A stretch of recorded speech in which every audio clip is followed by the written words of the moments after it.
The Black Studies program at Cleveland State University welcomes you to this season of Images, a public affairs radio forum dedicated to open dialogue on a variety of diverse topics of interest and issues of concern, which focus on the life and experiences of African Americans and all peoples of African descent. By visiting our website at www.csuohio.edu/blackstudies or calling 216-687-3655, you can learn more about upcoming Black Studies program events and activities. Now, here is your host for Images. And welcome to Images. I'm Prester Pickett, your host for this broadcast of Images. We have a conversation today about Reiki with a very special guest. Our very special guest is Annette L. Holloman. Annette Holloman, welcome to Images. Thank you. We would like to start out with an understanding of the history of what Reiki is. Can you share with us what Reiki is?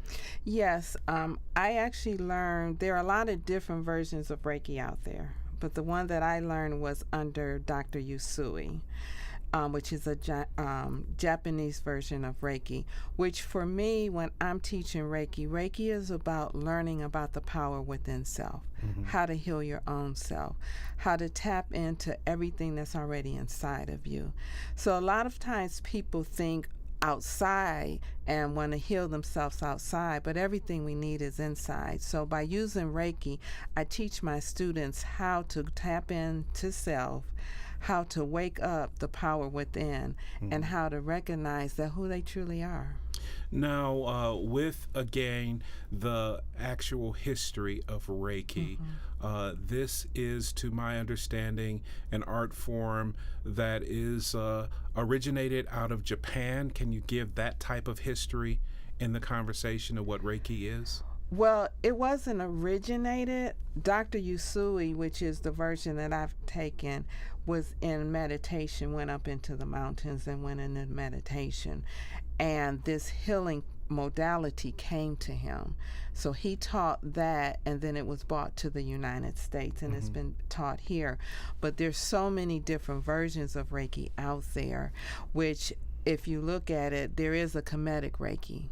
You know, there's a practical Reiki. So all of it is about understanding how to heal self, and you're just using the hand positions in order to do that. Now, you've explained to me in the office that there are over 1,200 different forms of Reiki. Yes. And now understanding that there is a comedic Reiki that connects to our ancestors through our lineage as African descendants. This discussion of how Reiki applies today in the African American experience, you're one of how many instructors, let's say, in the greater Cleveland community? How abundant is this practice in our local setting, and then extend that conversation to a national level? Good question that I don't know. Okay. Well, how large is your class then, at least? The last class I just got through teaching, which was Reiki 2, I had 24 students. So these are students who are working to acquire certification with your instruction? Yes. Each class, there's Reiki 1, which is what I'll be teaching here at Cleveland State. So the Reiki 1, for me, when I teach it, has to do just with healing of self. And the reference to teaching here at Cleveland State is through our continuing education course that the Black Studies program is offering. Again, one of the advancements that has recently occurred with our leader, Dr. Thomas L. Bynum, is this discussion of a number of continuing education courses, and Reiki is one. So with you instructing here, want to continue the conversation of what your students here will be learning. Are they practicing to acquire certification, or are they gaining just a general experience of what Reiki is? They will be certified for Reiki 1. Basically, they'll receive a certification of completion that they've taken Reiki 1. Reiki 1 for them is all about self. Learning about who they are, learning about the power within, understanding that no matter who tells them what, that their power has to be within themselves. Mm-hmm. You know, we have a lot of students, we have a lot of people that look outside of themselves, look for information outside of themselves. But when you get quiet within self and be still, everything you need is going to be there. As well as gaining the credentials to be certified as an instructor, you also have clients, individuals who come to you to utilize your skills in their journey, their healing process. How large is your clientele? And again, what do you offer to an individual who may acquire the services from you as an individual practicing Reiki with them? Well, because I have a lot of different modalities under my belt, when a client comes to me, I do a consultation with them to find out really why they've come to me and what they're looking for. Because I like to meet people right where they're at. Okay. And so I have what's called relaxation session. And depending on the discussion that I have with the client, depends on what practice I use on them. I always do Reiki no matter what, because that's who I am. But I also may do sound therapy on them. I may do polarity on them. So there are a lot of different modalities that I use. For me, Reiki is not the all. Some of it doesn't work for some people. So I found in my lifetime and what I've been doing is I'm hungry to find out how people can heal their own self, and by using different modalities to do that. So Reiki is just one of them. Now, something that will definitely captivate our listening audience is your personal journey and how you in 1998 started a particular journey that advanced with Reiki in your life. Can you explain that story? And then we'll eventually come back to that story and talk about your business.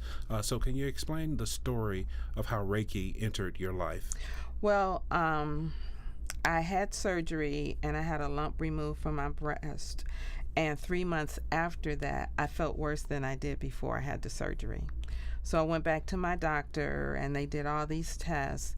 And so I was sitting in the room waiting for the doctor to come back. And I'm sitting there and this room of like 5 different doctors walked in the room. And I was like, okay, what's going on? And they said to me that we don't know what's going on with you, but we give you 3 weeks to live. So you need to go home and get your affairs in order. In 1998. Yes. It is now 2019. Yes. And then again, your journey advanced from that announcement to becoming an individual who could explain to people that there is this conversation of an art, a service that you now can provide in instructing them on a path to healing. Right. I was introduced to actually a iridologist who's a holistic practitioner. And when I was sitting in his office, the one thing that still sticks in my mind that he said to me is, I need you to answer one question, and that would determine whether or not I can help you or not. And I said, okay. And his question was, do you want to live? And with that conversation, obviously your answer was yes. We are going to take a break and receive some messages from Cleveland State University, and we hope that you stay tuned for the second half of Images. Established in 1969, the Black Studies program at Cleveland State University is currently comprised of 5 academic components, as well as the Jazz Heritage Orchestra, which contribute to the program's mission to promote knowledge and understanding to be shared with all generations and cultures concerning the rich legacy of the African diaspora. There is the academic program, an interdisciplinary curriculum of nearly 80 courses offering a major and minor in Black Studies. The Howard A. Mims African American Cultural Center is open to the public and features art exhibitions, Kumba Arts presentations by various performing artists, a Curtis Wilson lecture series, panel discussions, and Umoja roundtables. The Ralph Pruitt Lecture, Art and Media Series brings international and national speakers, artists, and films to the campus. Images, A half-hour public affairs radio broadcast interviews guests from many fields of endeavor. The fifth component is the Black Aspirations Celebration, a week-long event of culture, arts, and contemporary issues. The Jazz Heritage Orchestra is a 17-piece orchestra comprised of musicians who are educators. The orchestra is a long-standing affiliate of the Black Studies program. The Jazz Heritage Orchestra is dedicated to preserving and perpetuating the musical heritage of the great African-American jazz masters. They are available for performance engagements. Dr. Thomas Bynum is the director of the Black Studies program. Prester Pickett is the coordinator of the African-American Cultural Center. Dennis Reynolds is the artistic director of the Jazz Heritage Orchestra, and I'm Louis Abdul-Ali, the second student to graduate from Cleveland State University with a major in Black Studies from the College of Liberal Arts and Social Sciences.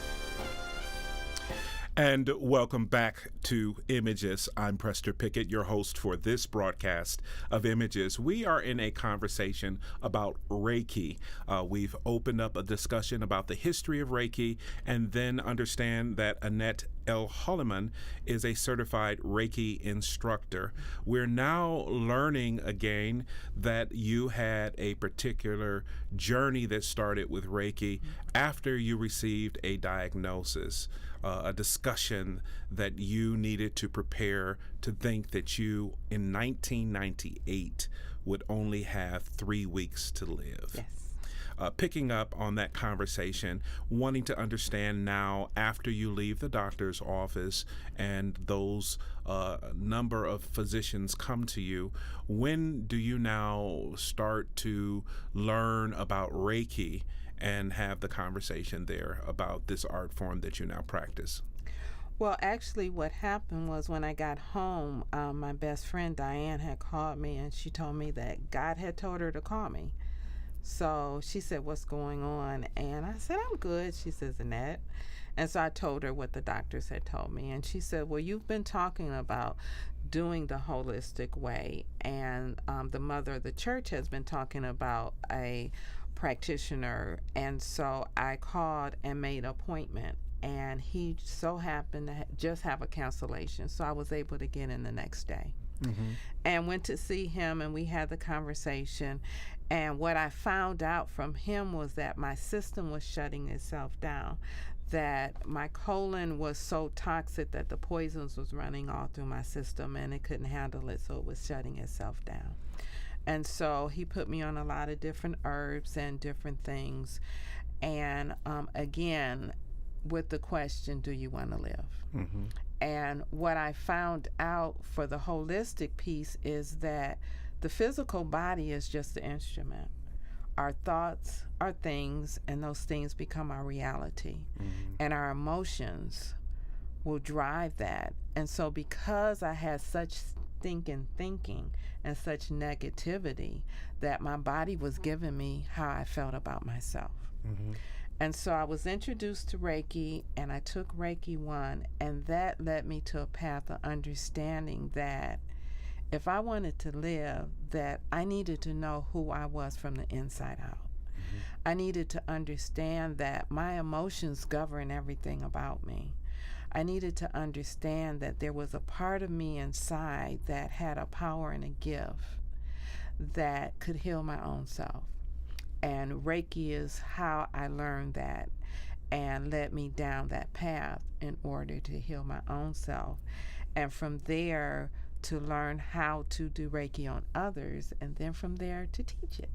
Now, from the discussion of that extended life, you also gave life with a business. Yes. We want to understand now that interdisciplinary discussion that we can have with our students through Black Studies, because in addition to them considering the course or meeting you and talking to you about your journey, they have a chance to understand the lessons you can share about establishing a business. So that interdisciplinary nature of the discussion with you developing your business. Can you introduce our listening audience to your business associated with Reiki? Yes, my company is called Forever Phoenix. And it started off as a hobby. You know, I was doing Reiki, I was loving doing it, and I got laid off from my job. And unemployment had the opportunity that if you wanted to become an entrepreneur, that they would send you to classes. And so at that point, I decided it was time for me to do what I came here to do. And so I've been taking classes, and I'm still. And one thing I want the students to understand is when you're establishing a business, it's a 24/7 job. Mm-hmm. You can't put a little bit in it, and you have to have the heart to do it. Mm-hmm. It has to be something that you want to do more than anything else. My passion is to help people understand who they are and to heal themselves. And in doing so, you accept speaking engagements. Yes. Which credits our interdisciplinary interest in communications. Mm-hmm. The opportunity for you to share that some of your skills were established even as early as high school at John F. Kennedy. And I'll give a shout out for John F. Kennedy.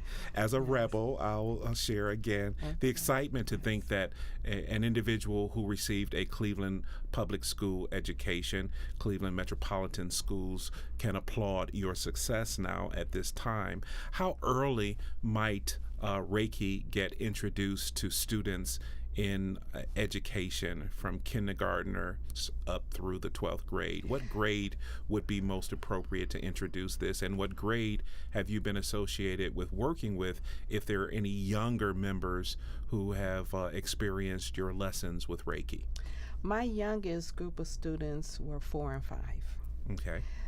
They already know how to touch. They already know how to love. And for me, that's what Reiki is. And so just to help them understand what they're doing is like when they fall, they immediately going to put their hands on that ailment, or the parents will.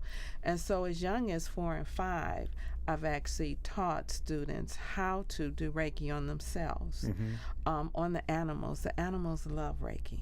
Okay.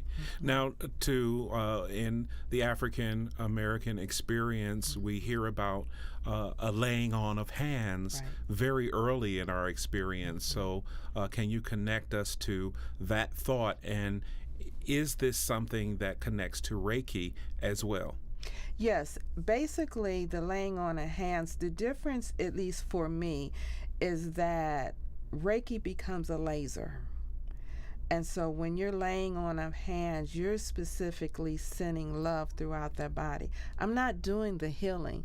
The person, their spirit is doing the healing. I'm just becoming the conduit that helps open up the healing process for that person, which is the same thing of laying on hands. Mm-hmm. It's just that this is more direct, this is more confined, and you really leave self out of it, and you become nothing but love.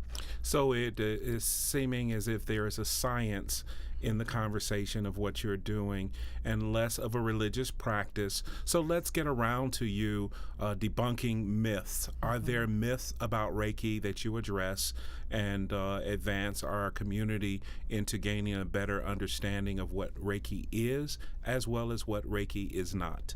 Yes, first off, Reiki is not a religion. There is science behind it. There is a lot of different research. 2 years ago, I had the honor of being at Case Western, and they were doing a study, and they had the Reiki masters come in and actually monitor the energy that's coming from the hands, what we were actually doing. And so as far as religion, it's not.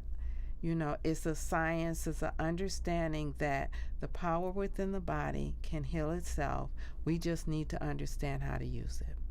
With this opportunity again in looking at how Black Studies services the community, the Howard A. Mims African American Cultural Center welcomes people to Cleveland State University, and sometimes individuals are receiving a first-time experience. I'm understanding that Cleveland State University is welcoming you for a first time to our campus, and then now in this particular capacity as an instructor for a continuing education course offered through Black Studies. How has it been so far being introduced to Cleveland State University, and what do you project in terms of potentially meeting more of our students, faculty, faculty, staff, and community members? You know, for me, it's just been overwhelmingly grateful for me, because my background, because it's holistic, has been more certifications. So in coming to Cleveland State, and actually I've talked to some students and different ones, the awesomeness of this school is just like, wow. I've been in Cleveland all my life, and I did not know how much Cleveland State offers the community, offers the students. It's just really phenomenal for me to be here, and I am really grateful. With the conversation in regard to Black Studies and the Howard A. Mims African American Cultural Center, how do you see this discussion advancing in our community? Some of our first thoughts about a different art form like Reiki possibly came to us by way of that Tina Turner movie, What's Love Got to Do with It? And we see her chanting. Can you explain the discussion of chanting and what that movie did in terms of making people considerate that there are other conversations from a universal language that can connect into the African American experience? I think the movie, actually, because Tina Turner was in it, I think it opened people's mind up to explore different options and new things. As far as Black Studies, for me, my heart is to teach our people that there's so much more out there for us, and that we can heal our own self, we can become whole within our own self, and that it's okay to be who we really are, and not to let anybody take that away from us. With this 400-year anniversary, the discussion, if it's not considered the anniversary, 400 years in our history of the establishment of slavery, deals with the discussion of post-traumatic stress. Some call it post-traumatic slave disorder. But the conversation of stress that is induced from histories and memories of things that are traumatic. How does Reiki apply itself in addressing stress? Basically, it's a relaxation. I've had a lot of students, I've had a lot of people come to me with the stress, and what it does, it gives the body the opportunity to let go of hidden emotions that people don't even know that they have. You know, to be able to let something go, to not forget it, but not allow it to be a hindrance on our body, because the more we hold on to things, the more we have a dis-ease in the body, and those dis-eases can become a disease. And so at this point, what Reiki will help a person do is allow the body to be free in order to operate the way it needs to, and not have the dis-ease in the body, because the dis-ease is going to eventually become something else. Now, we are very fortunate that you have joined us in the month of March, so we get a chance to celebrate business as well as one of our very successful sister business owners and someone with this information to share. We'll continue our celebration in March with a Ralph Pruitt lecture. This lecture is entitled Womanist Preaching, Speaking Truth to Power, which will feature Dr. Kimberly P. Johnson, who is an associate professor of communications at Tennessee State University. This will be held through the Black Studies program on Thursday, March 21st, 2019, and we'll start with a book signing because she is an author of a book with a very similar title to her lecture. Her lecture will be held at 6 p.m. on Thursday, March 21st in the Black Studies program area, we'll say. There's a lecture hall right across from Black Studies that will allow her to have the conversation about womanist preaching and speaking truth to power. We also have other events that we can announce, inclusive of a Dr. William Wasson Basketball Challenge on April 6th. That is after we have an April 4th remembrance of Dr. Martin Luther King Jr. with some of the students from Campus International School. We have a Saturday, April 6th basketball challenge where we invite in individuals in our community, inclusive of members of the Cleveland Police and Fire Departments, to play basketball with our students here at Cleveland State University and some of our younger members in the community to develop those relationships, where also Dr. Mary Myers, who is an academic advisor here at Cleveland State University, will liken the discussion about basketball to this whole academic process. We are asking any individual interested in attending that to register with us and to call 687-3655. That's area code 216-687-3655, which is the front desk for the Black Studies program,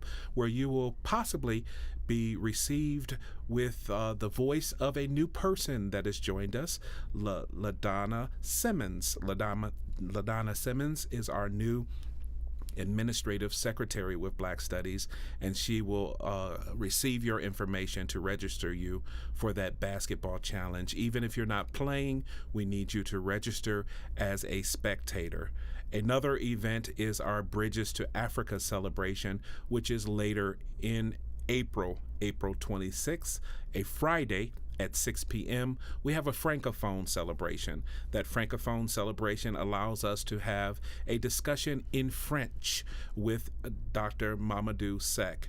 Also, we have Dr. Tama L. Engelking from our World Languages, Literatures, and Cultures Department, part of the College of Liberal Arts and Social Sciences, a number of community members, inclusive of a high school student, Toussaint J. Miller, who is a sophomore at University School, and he'll talk about his trip to Senegal and his interest in Francophone countries. With that, there are also other activities here at Cleveland State University, and we ask you to give us a call to announce your interest in these discussions that we're having with individuals like Annette L. Holloman, as well as with our events that we're considering through the Black Studies program and being held in the Howard A. Mims African American Cultural Center. Ms. Holloman, we want to come back and say thank you very much for joining us. We're very delighted in this conversation. And again, you're part of a newer advancement with Black Studies in this Images broadcast, also being seen worldwide through the computer and the discussions of YouTube at this point, and the developments here with the support of Al Nozak, the engineer that makes all of these things happen. Again, we direct the attention of our viewing audience and listening audience to the phone number 216-687-3655 so that they can direct their questions to the front desk there. You have been listening to Images, a public affairs radio program produced by the Cleveland State University Black Studies program and this station.